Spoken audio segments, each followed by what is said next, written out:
Thanks everyone for coming. So I had a lot of new folks join the course over the past week with LSAT Flex and all the other recent changes going on. And I would imagine that a lot of you have some questions around how to join the course, how to best make use of all the materials in the course. But before we get into all that, just do me a favor and type in the chat where you're all from. I'm over here in New York, specifically in Brooklyn. We've got Ashley in LA and New York, Shakira in New Jersey, Alexa, Bradenton. We've got New York City, DC, Long Island, Vegas, Tennessee, New Orleans. Wow, so we got folks from all over the place. That's awesome. I hope you're all staying safe, staying at home, and hopefully there's not too much chaos going on in your world. And I know there's a lot of chaos in the LSAT world, obviously, with the LSAT Flex. I did an Instagram Live earlier today. I don't know if any of you saw that. I was talking about some of the LSAT Flex changes, and I got a random question from somebody. Should they study for 8 hours a day for 60 days? And if you can't guess, my answer on that is no. If you're staying at home, you're quarantined, I know you might have extra time on your hands relative to normal, but it's a recipe for burnout. And one of the reasons I sent all of you day-by-day study plans for the LSAT is because I want to give you some structure. A lot of the point of the course is to give you structure, because you all probably know I've got tons of stuff on YouTube, the podcast, Instagram, Facebook. One of the benefits I'm hoping to give you in the course is structure and accountability and a way to get your personal questions answered. And so first off, the study plan, the structure, what's that about? So basically, I sent you all a day-by-day study plan, or at least asked you which one you want. Did any of you get the study plan? You've all got that PDF that I sent you with the links in it and everything? Cool. Yeah, so that's basically a super specific plan of attack about exactly what to be doing every single day over the course of your prep.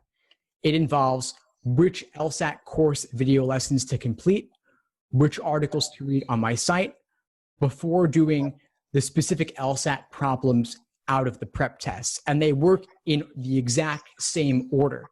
Starting off, you watch the course video lessons on the simplest ordering games, the basic ones, the relative ordering ones. Then you do several specific LSAT practice problems of that type out of the practice tests. If you're on a shorter timeline, I'll have you start with exams in the 60s. If you've got a longer timeline, I'll have you start with exams in the 50s. Because if you got more time, you might as well do some of the relatively older exams and then work your way up to the newer ones. And you'll say, why am I starting in the 50s or the 60s if we're up to exam 89? It's because you want to save the exams in the 80s for your full-length timed practice as you get closer to test day. You don't want to burn through those now when you're just learning the basics, because you're going to get a lot of those wrong, most likely if you're just at the beginning. That's fine. That's normal. I bombed most of my initial practice, especially on games. My notes are full of mistakes of the most basic type that now I've taught 100 times or more. So it's okay to make mistakes at the beginning, but your most recent exams are the most valuable material. And as you get closer to test day, you're going to want to be able to gauge yourself and see where you stand. And the raw score conversions, AKA the curve, on the older exams are a little bit different than on the newer exams. Basically, you can't get as many questions wrong and get a top score now as you could back then. The curve has gotten tougher in part because people are prepping more. They're prepping better. And so the curves have changed over time a little bit, which just means you got to prep more too. And I know that sucks, but that's just the way it is. You got to put in a little bit more as the bar keeps getting raised up. So the plan involves, again, course video lessons, articles on the site, then specific prep test problems from the exams. You could do the exams in books from Amazon. They're available for about $20 each. You get books of 10 exams. That's a good starting point. Otherwise, you could use the official LSAT Prep Plus from LSAC. It's a new program from them. They just released it a month or two ago. You get over 60 exams in the digital LSAT format, which is also the LSAT Flex format. It's the exact same format for both. If you're outside North America and you're doing paper and pencil, then the books are going to be a little bit more relevant for you. But also, if you can't get books these days due to shipping issues, either COVID related or not, the PDFs or the official LSAT Prep Plus are a pretty good way to go. It's $99 a year. You get access to the vast majority of exams from the 20s all the way up to exam 88, and they're going to release exam 89 in that format pretty soon, I hope at least. That's the general structure of the program. in the schedules, I'll also occasionally reference other guides, cheat sheets, checklists, and such. Those are totally optional. You can use those, but you don't have to. I simply reference those for folks who are interested in using them or already have them and said, how do I use those? But totally optional. I'll also get questions sometimes about, I have books from some other prep company. Can I use those too? And I'll say, yeah, if it's using real LSAT questions, I have no problem with it. There are some books containing fake LSAT questions, LSAT for dummies, avoid at all costs, give that to your worst enemy. It's got typos, it's got mistakes, the questions are not realistic. Don't use those. But if it's from a fairly reputable company, I have no problem with it. Totally fine, totally compatible. And all you got to do is simply complete the relevant chapters of that book before doing the relevant practice problems of that type. So read the chapter on strengthening questions before doing practice problems with strengthening questions alongside doing the course video lessons on the topic. It all works. Taurus was asking me about how to see everything on mobile and inside the course. And the course, of course, is mobile friendly. It's mobile compatible, but there are also hundreds of videos in the course organized by topic. And there is a page in the course that contains an outline of all the lessons and all the videos in the course. I put the link here in the chat. And basically the course goes from easy to hard, from beginning stuff to advanced stuff. So starting off, you've got lessons on games, logical reasoning, reading comp, building the foundation, easy to difficult within each category. And then as time moves on, I've got the master classes covering more advanced techniques on each topic. Then relatedly, I have explanation videos covering more advanced strategies for more recent LSAT practice problems like those in the 70s. And I chose the 70s specifically because those are also exams that are available for free on LSAC's site.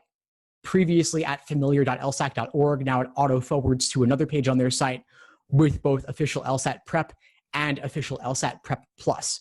And so official LSAT Prep currently contains exams 71 and 73. It's totally free. And so even if you don't have the subscriptions service from LSAC, or you don't have the books or PDFs or anything like that, you could at least start with those. And of course, I also have videos on June 2007 LSAT because that's a freely available PDF as well.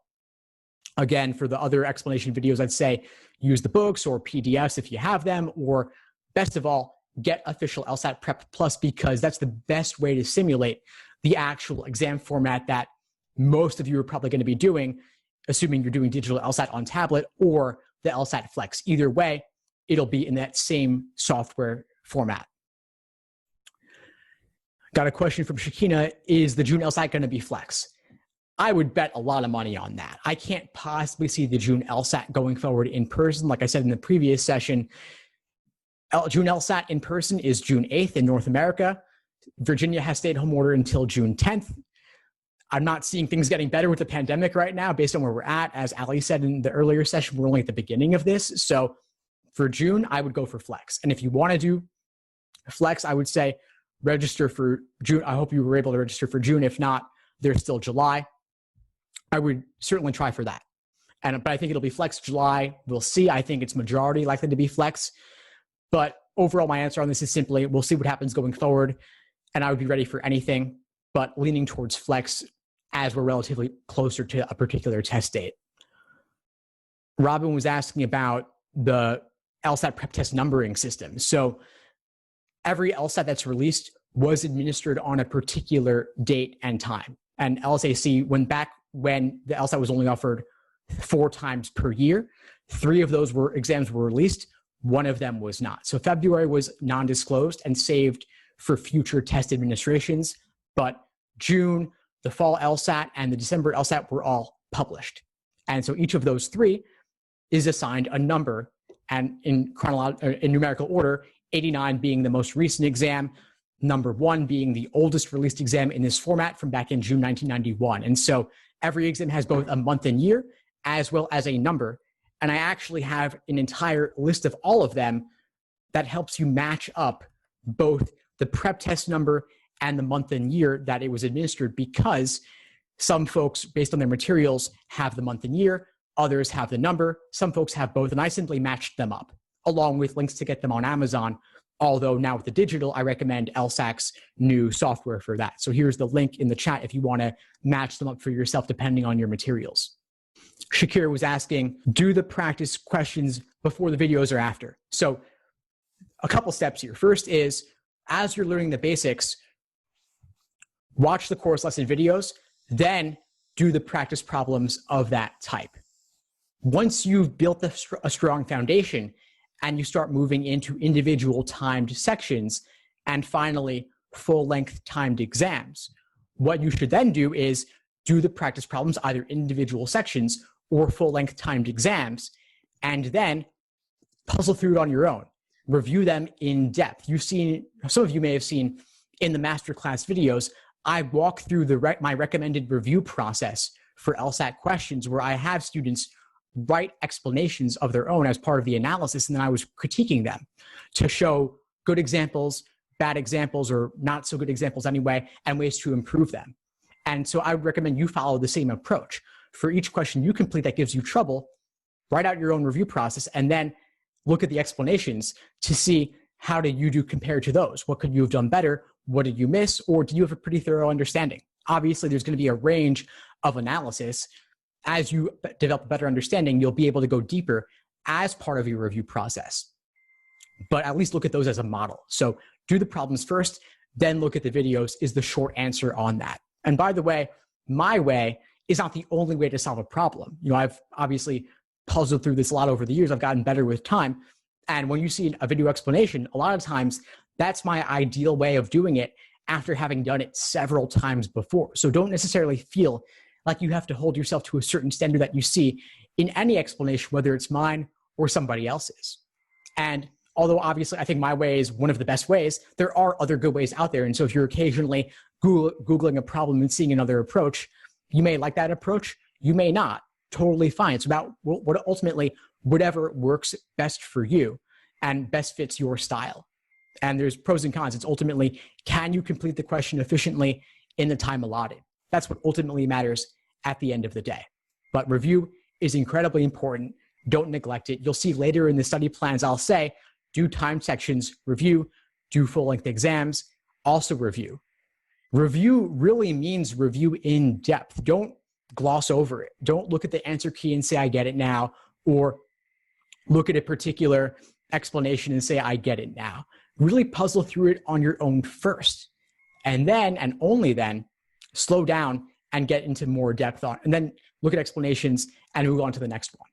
But it's a process. It takes time. And I'd rather you do fewer questions and review them in more depth than simply engage in a surface level or try to get through as many exams as possible. I know there's 89 exams. You don't have to work through all of them, and certainly just not sequentially in order, exam after exam. That's part of why I did the study plan, to stop you from doing that. Start in the 50s or start in the 60s. Don't start at the beginning with number 1, especially if you're not taking the LSAT a year from now. If you've got 2 months, 3 months, 6 months. I think out of the folks who've been emailing me recently, who joined recently, I think the latest date I heard was November. So even if you're taking it in November, which is about 7 months away, you're not going to have time to do all 89 numbered exams in order, nor should you.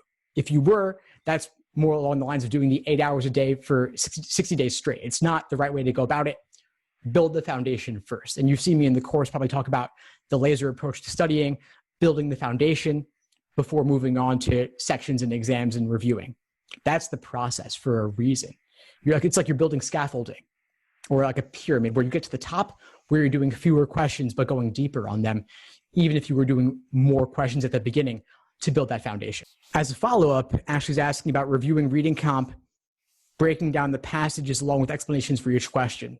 Yeah, I think the first step is breaking down the passage and talking about extracting the main idea. And Jen, I know we were talking about this earlier as well, pulling out the main idea from the passage as an exercise. If you're just getting your feet wet in reading comp, simply pulling out the main idea and doing nothing else at all would be totally fine. You don't need to do anything else more than that as a start. And also, we were talking about reading Scientific American, The Economist, and that's fine as casual, passive reading that's loosely related to the LSAT. You'll hear that mentioned a lot. But if you're quarantined and you're not commuting anywhere anyway, you might as well stick with the actual LSAT passages from LSAC. You've got nearly 400 of them to work on. So there's no need to go beyond that. And so if you're getting into the course, obviously you're starting with games and reasoning most likely, but when you do get to reading comp and you want to get your feet wet, simply reading a passage, extracting the main idea, you don't need to do anything else more than that. And on a similar note, if you're starting with logic games from day one, where do you begin? If you're totally struggling with solving the questions or making inferences or even specific questions in a game, just starting off, you could draw the main diagram and see, have I made all the inferences? And if you have, great. If not, you could stop there. And before you even attempt all the questions, look at the video explanation and see, did I make enough inferences? Did I measure up? Did I come close at least? And you may not. You might. Different people have different levels of inference making they want to do up front. Some folks like to make tons of main diagrams up front. Other folks do less. And you'll probably see I tend to do more just because I want to show you that it's possible to do more, but that's also my preference. But if you're okay doing less, that's totally fine too. There's no obligation to go all the way down the rabbit hole and spend 5 minutes before getting to the questions. If you want to spend 2 or 3 minutes and then jump in, that's fine too. I'd say go as far as you can before reaching a natural stopping point and stop there and you're good. No need to go beyond that. Jeff was asking about LSAT Flex in particular. What would get you about the raw score conversions there? And I won't address the specific numbers because we don't really know the specific numbers of how things will convert there. My simplest solution for this is simply take your raw score and multiply by 4/3 and go from there. And I have some videos in the course with more depth on this. I also have videos on YouTube that go into more depth on LSAT Flex in particular. And that's more of a nuanced question. So I'm not going to go too much in depth on that right now, just because that's more of an advanced question for down the line. I'd say for now, at the beginning, don't worry too much about the particulars on how raw scores convert or how you're doing. And that's why I don't even have you do cold diagnostics. I don't believe in cold diagnostics. A lot of folks will say, if they're joining the course or working with me one-on-one, should I take a cold diagnostic so we know what to work on? And I'm saying, if you're starting at square one, then you're not going to reach your goal. You're not going to do well from the very beginning on day one. If you haven't learned the LSAT, you're going to bomb your practice test because it's a foreign language you haven't even learned yet. It's like if I walk into a Japanese class knowing no Japanese, I'm not going to do great. I'm going to know nothing at all. My comprehension will be 0. And the LSAT can kind of feel that way sometimes too at the very beginning when you're just starting off. It is a foreign language. It's something that you haven't encountered anything like it before. So why would you be testing yourself on material you haven't learned yet? Save the practice tests for later. If you want to take one just as a benchmark to see where you're at later, that's totally fine, but don't take it as an indication of how you're ultimately going to do on test day. Take it simply as a benchmark to later measure your progress. And games especially, the results are often abysmal at the very beginning where you're getting less than half of them right. I certainly bombed. I think I got like a quarter of them right at the start, which is like slightly better than random guessing and not much more than that. And that's fine because it's the most perfectible section on average. And the good news is if you're taking LSAT Flex, which you very may well be over the next few months, games matters more than it does on the regular LSAT. So if you can perfect games or get close to that, that's going to be a major game changer in your performance. So don't place too much stock in how you're doing on games at the very beginning of your prep. There's still plenty of room for improvement, especially there. I suppose I could talk a little bit about logical reasoning if you're just diving into that. First off, I mean, there's over a dozen different logical reasoning question types. So it can seem really overwhelming there to have different things getting thrown at you constantly. And I would say, again, go back to the study plan. I'm laying out type by type, inference, including must be true, most strongly supported, then necessary assumption, strengthen, weaken, and so on. There's over a dozen different types. It's a lot at first. At the beginning, simply focus on question stem recognition. Can you recognize the most common wordings for the different LSAT question stem types? That's it.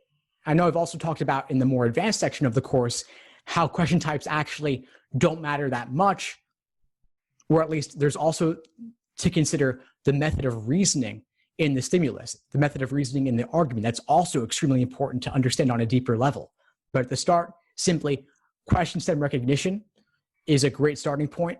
If you have to make flashcards, make flashcards. I'm not a fan of memorization on the LSAT in general, but that's one particular case where having the proper question stem recognition could actually be really useful. So don't discount the importance of knowing what phrasing refers to what, especially, again, necessary assumption versus sufficient assumption. They mean very different things. They're asking for very different things, and it's important to know the proper perspective from which to view each one. Got a question from Kiara here around how many tests to take each week if you're taking the July test, and should they be timed?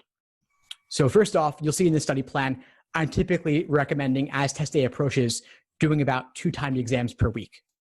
Maybe 3, especially if you're under quarantine. That's why I have 3 in there, but just because you might have the time, especially if it's flex, to do 3 exams per week. Typically 2 is more than enough though.